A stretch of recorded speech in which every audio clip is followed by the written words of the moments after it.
Good morning to all of you. We are aware of the electric potential difference, and of course we are aware of the equipotential surfaces also.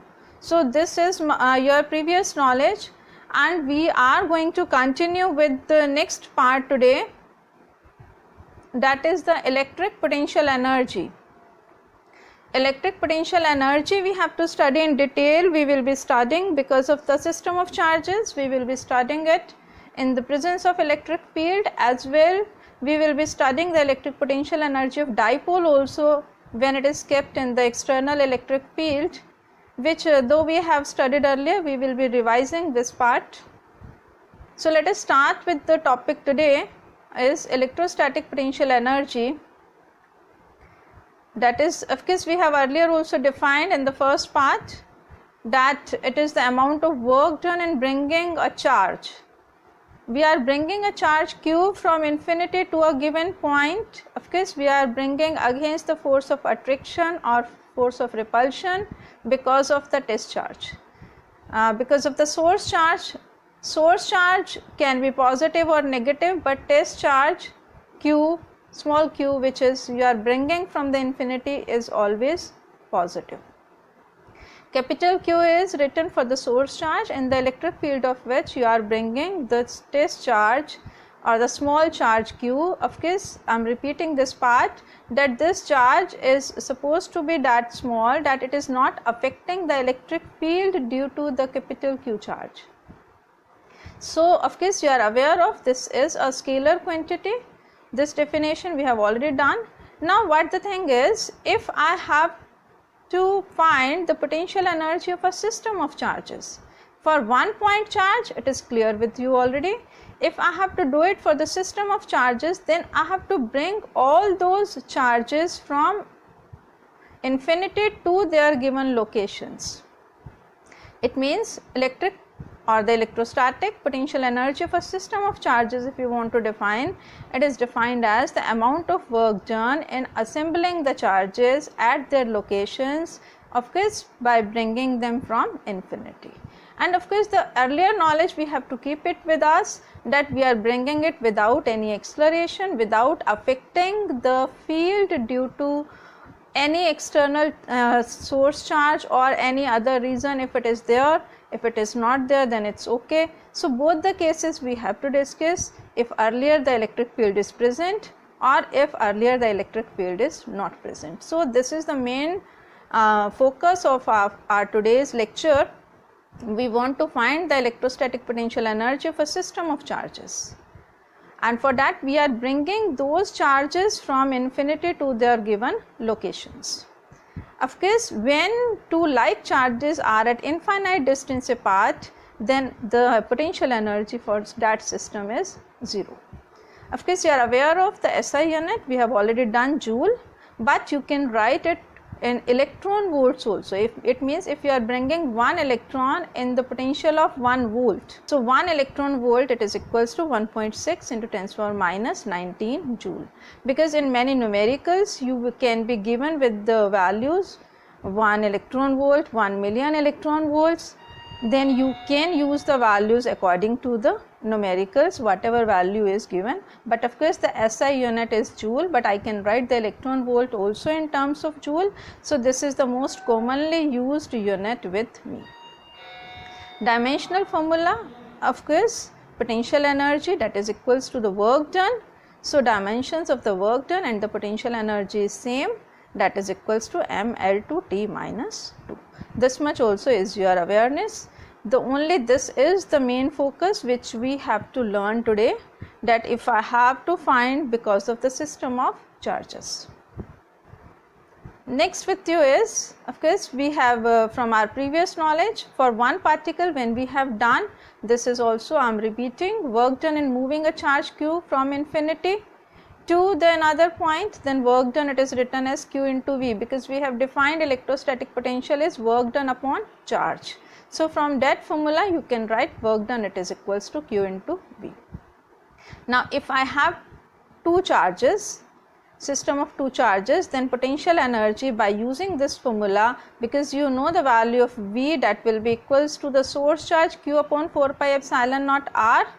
So here I am bringing Q2 in presence of Q1, then I will be multiplying with the Q2 to this Q1, which is the source charge. And of course, because in numericals many times they ask you to write in terms of the position vector, so you should be able to write, if R1 and R2 are the position vectors for Q1 and Q2, then this is small r, which we generally use. This is actually the displacement vector, which is equals to R2 minus R1. So you can write either in this form or simply this way, Q1 Q2 upon R into 1 upon 4 pi epsilon naught, by using this formula, by keeping the value for the potential V, which is equals to Q upon 4 pi epsilon naught R, and here Q is replaced by Q1, source charge is replaced by Q1, and test charge is replaced by Q2. So I can write this formula like this. This is again your previous knowledge, but written in the form of the position vectors. Now what it is, I want to find the electrostatic potential energy of a 3 charge system. It means now I am having 3 charges. So that way, if you have written for 2 charges, now the things become easy for you. It means Q1 is already present, which is the source charge. I am bringing Q2 and Q3 at these locations.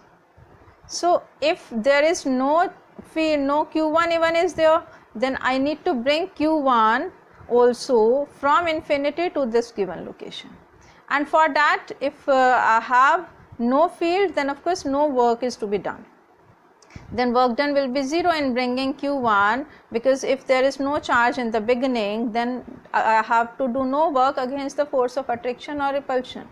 So if I am bringing Q1 in the absence of the field, then work done will always be 0. Now if I am bringing Q2 in the presence of Q1, then this much part we have already discussed, it is equals to 1 upon 4 pi epsilon naught Q1 Q2 upon R2 minus R1. Now Q1 and Q2 both are present.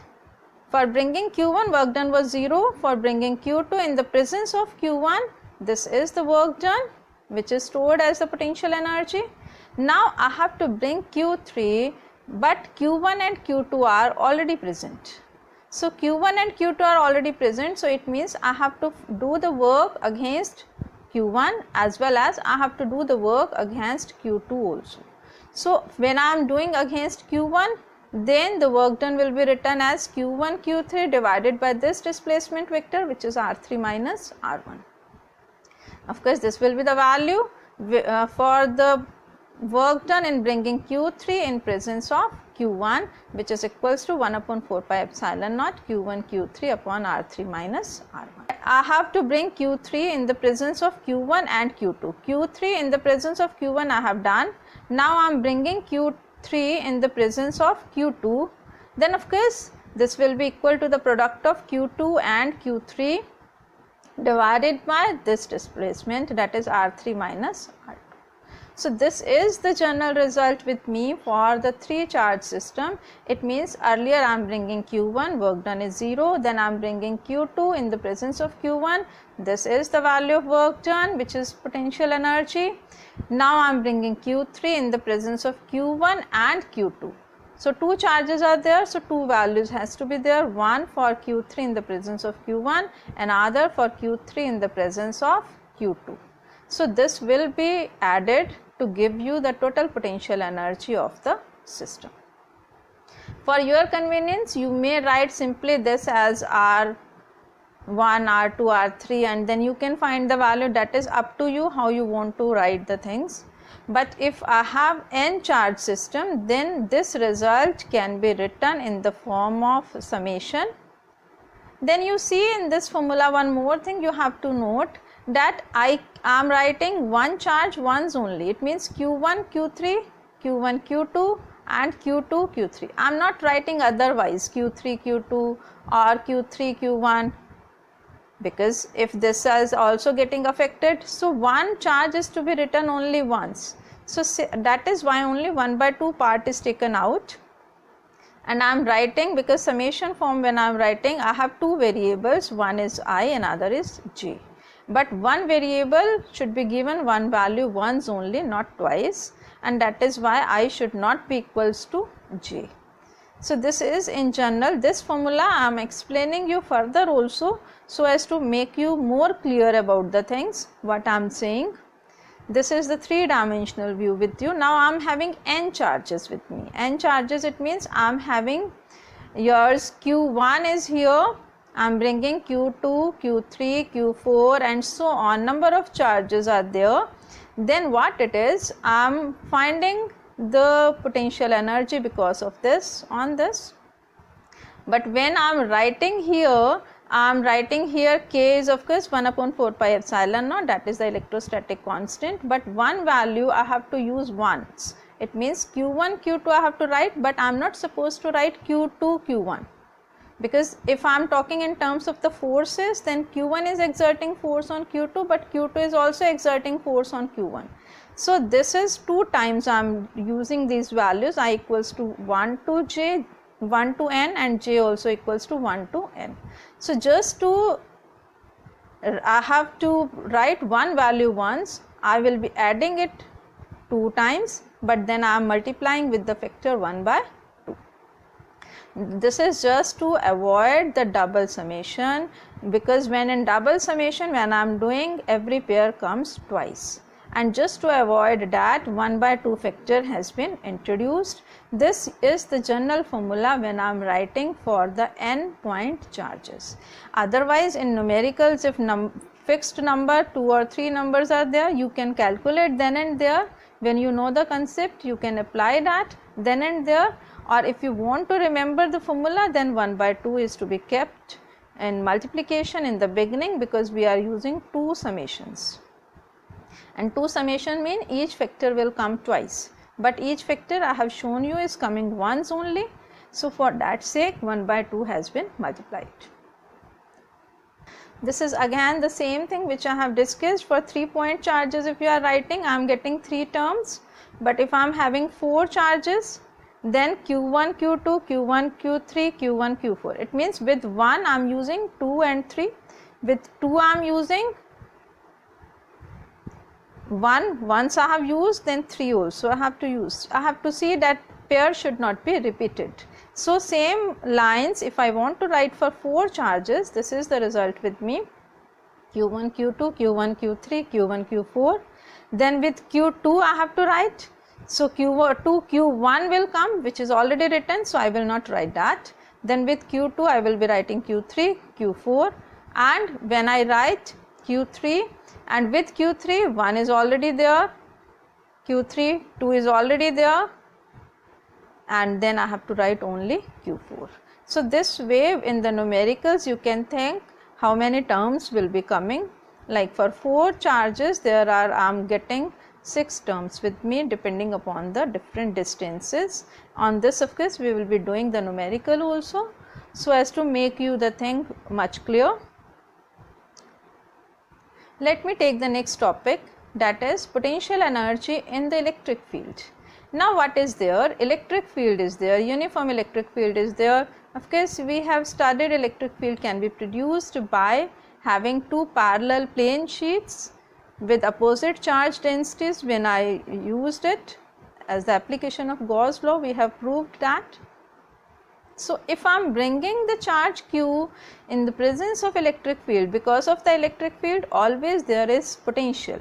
If at this position I am saying the potential is VR, then this work done in bringing the charge from infinity to the given location will be given by q into V. So this is again from the definition you are aware, that means V is the potential at that point because of the presence of electric field, then your work done will be given by q into V. This is for a single charge if I am bringing. Now if I want to bring 2 charges, it means I am bringing q1 from infinity, this is the value q1 V R1 if I am taking. If I was not writing any number, then qv simply I can write. I am writing q1 charge I am bringing from infinity. then it is q1 VR1. Similarly, field is there and I am bringing q2 from infinity, then at this position whatever is the potential, that if I am calling VR2, then it will be equals to q2 VR2. But now along with these two values, because of the presence of the field, potentials are there, potentials are different locations. I have written VR1 VR2, but there has to be some work done against this force of repulsion due to q1 when I am bringing q2. So that value is also to be taken into account, that is equals to q1 q2 divided by 4 pi epsilon naught R12. So it means now I have three values with me. Earlier when there was no field, this work done was taken as 0. Now when I am bringing q1 from infinity to the given location, then this is the work done. When I am bringing q2, this is the work done. Now work done on q2 against the field due to q1, because when I am bringing q2, then q1 is already present, and of course one pair I have to use once, that also you have to keep it in your mind. So this is the value which is because of the formula of work done we have just done, q1 q2 divided by 4 pi epsilon naught R12. So potential energy for a system of two charges, if I am having in the external field, my result comes out to be by adding all these three things, that is equals to q1 VR1 plus q2 VR2 plus q1 q2 divided by 4 pi epsilon naught R12. So this is the value with you for the result of the potential energy. This is very important because you may be asked to find the potential energy when there is no electric field or when there is electric field. So you should be able to read the question carefully and you should answer according to the things. This is for a system of two charges. Similarly, you can do for the system of three charges and so on. This we have already discussed with you, potential energy of a dipole in the uniform electric field. When I put the dipole in the uniform electric field, what about the net force and the net torque? Net force will be 0, but torque is given by Pe sin theta. So if I have to find the work done, that is given by tau d theta, which is equals to Pe sin theta d theta. So if you want to find the total work done for moving from theta 1 to theta 2, then will be taken by integration of Pe sin theta d theta, and this derivation, as I have said, we have already done. We are getting result minus Pe cos theta 2 minus cos theta 1, and if theta 1 is 90, theta 2 is theta, then this is the result in terms of the dot product. This is the work done for the, which is equals to the potential energy which is given by the minus of P dot E. So this is just to prove when it is having the stable equilibrium, when the potential energy is minimum, then of course torque will be 0. At 180 also torque is 0, but the potential energy is maximum, so this is unstable equilibrium, and when theta is 90, then potential energy it is equals to 0. This is a question for you, of course taken from your NCERT only. 4 charges.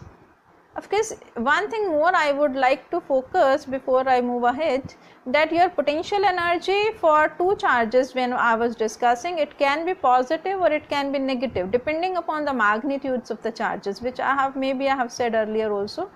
If both the charges are positive, then potential energy you are getting positive sign, that shows repulsive nature of the forces. And if one charge is positive, one is negative, then your potential energy will be negative, showing the attractive nature. So it means my potential energy, the work done, can be positive sign, can be negative sign. That should be clear to you in your mind before I go ahead.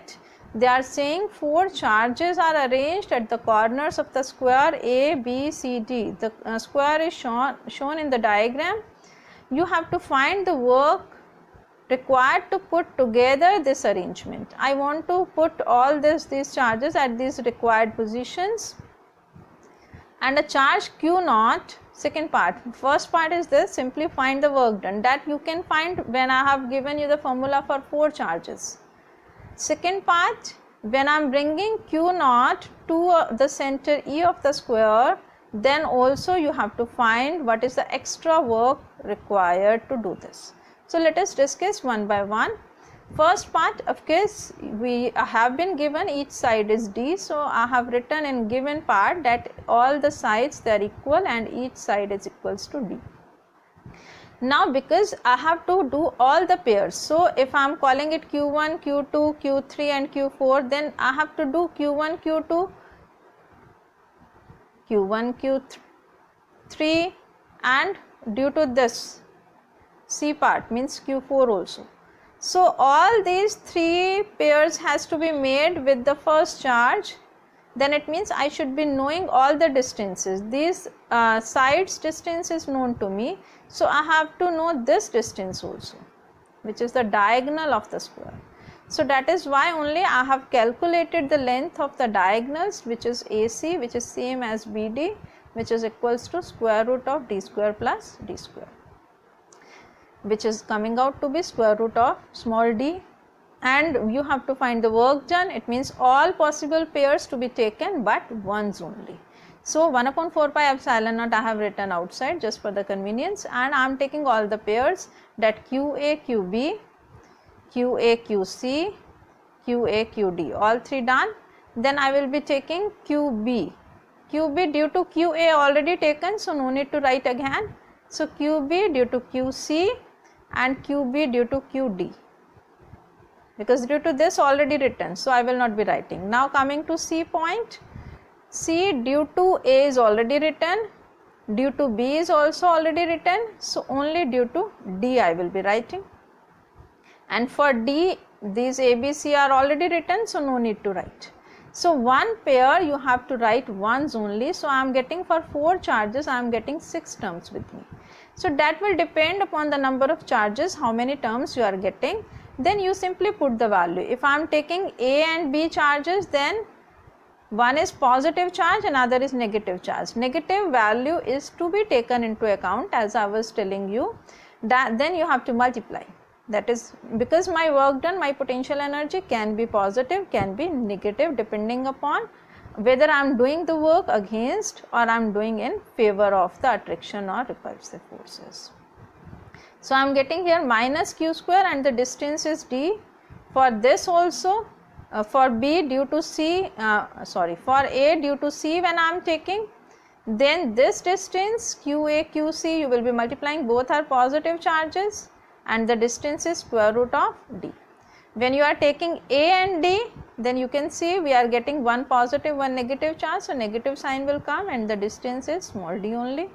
When you are taking B and C again the distance is D, and one is positive, one is negative charge, so you will be getting again negative value with q square upon D.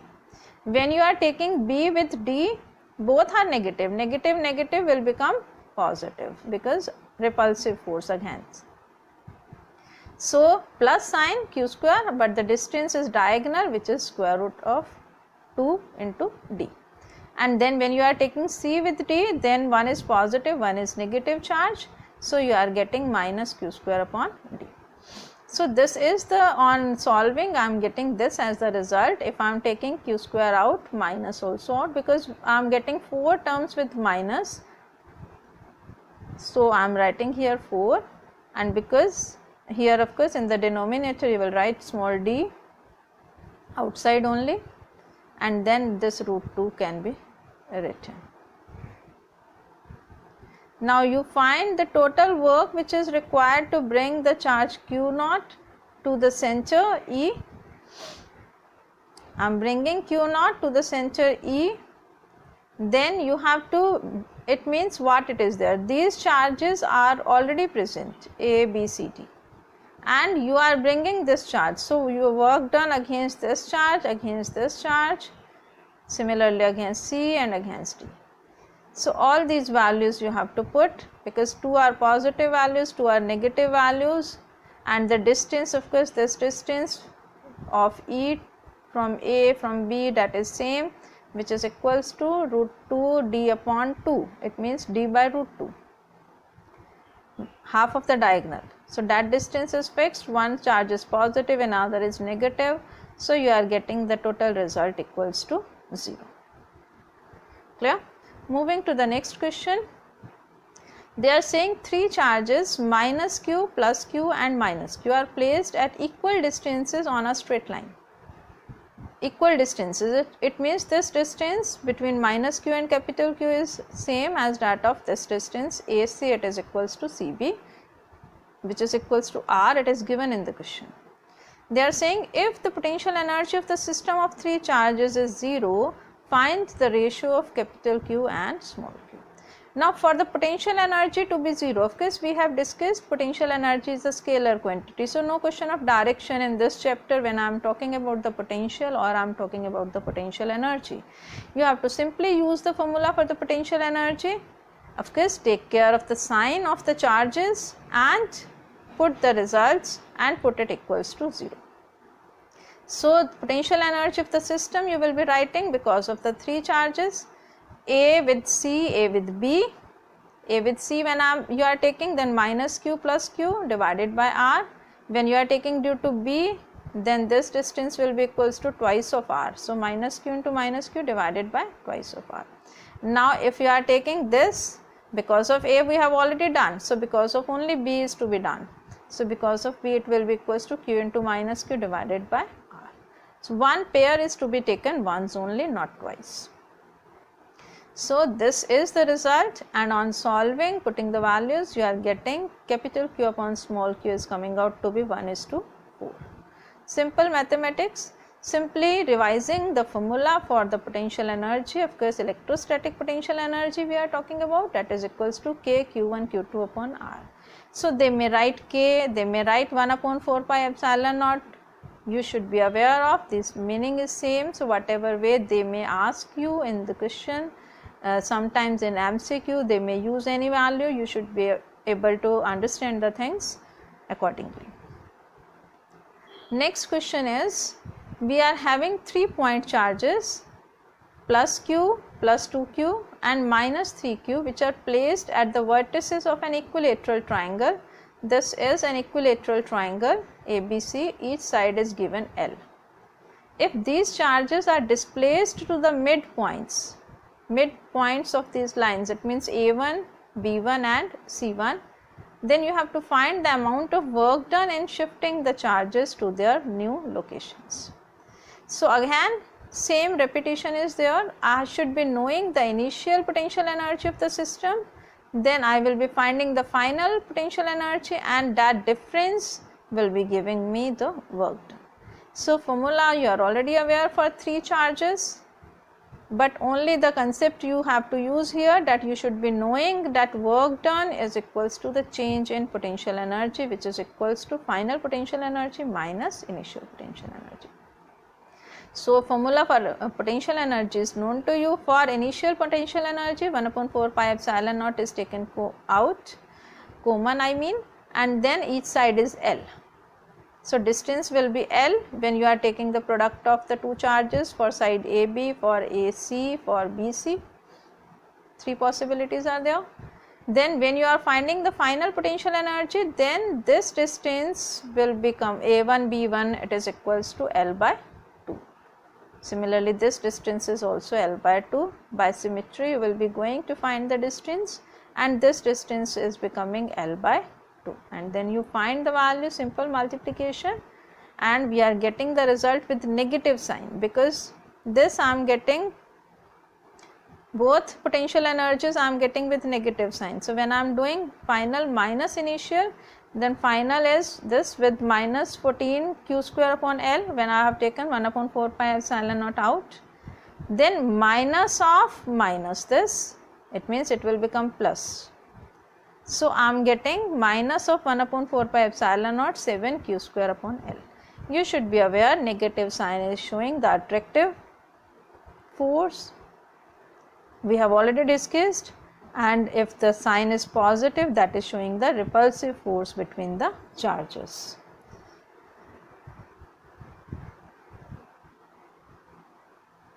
Similarly, if I have an electric dipole, next question with me is dipole moment is given. You have to find the electric potential. Now potential energy and potential, you know the difference. This question is on potential, not on potential energy. Potential means you are having your formula we have already derived for dipole, it is equals to Kp cos theta upon r square. So in general case we have derived that, so that is why only I am giving you the numerical just to revise. If we are finding for on the axial line, we have to find on the equatorial line and on a line making an angle 60 degree with the dipole axis. So theta is first case on the axial line, theta is 0, and the formula you know for potential is Kp cos theta upon r square. You will be simply putting the values and you are getting the result in volt, and on the equatorial line theta will be 90 degree, and again on equatorial line we have proved that potential is always 0, and for 60 degree when you are doing, then you can always find the value by putting the values given in the question, that you are getting 200 volt. So this is just to revise. Similarly, one more question is there for revision work, that is showing the equipotential surfaces with you. 3 surfaces I have shown. So as this was the physical significance of the equipotential surface, that I can find the magnitude and direction of the electric field. So that is the question, you have to find the magnitude and direction of the electric field.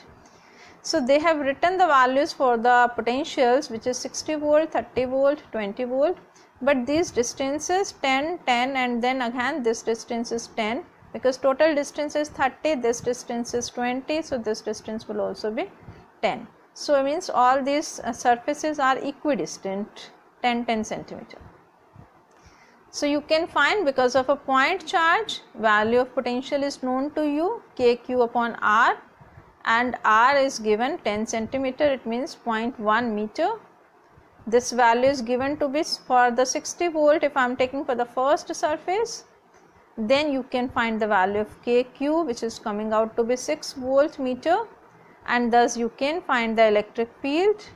Electric field is yours this volt upon r, potential upon r, because we have proved E equals to minus dV by dr, potential gradient. So E formula is Kq upon r square. So the value of Kq has been calculated. So this is 6 upon r square. So electric field, of course it is decreasing with the distance. Magnitude, of course you can put the value of r and can calculate, but because it is decreasing, so the direction of the electric field will be outward. If it increases, then it will be inward. So depending upon what is the question, you can always work out with the things. Keep trying your NCERT questions.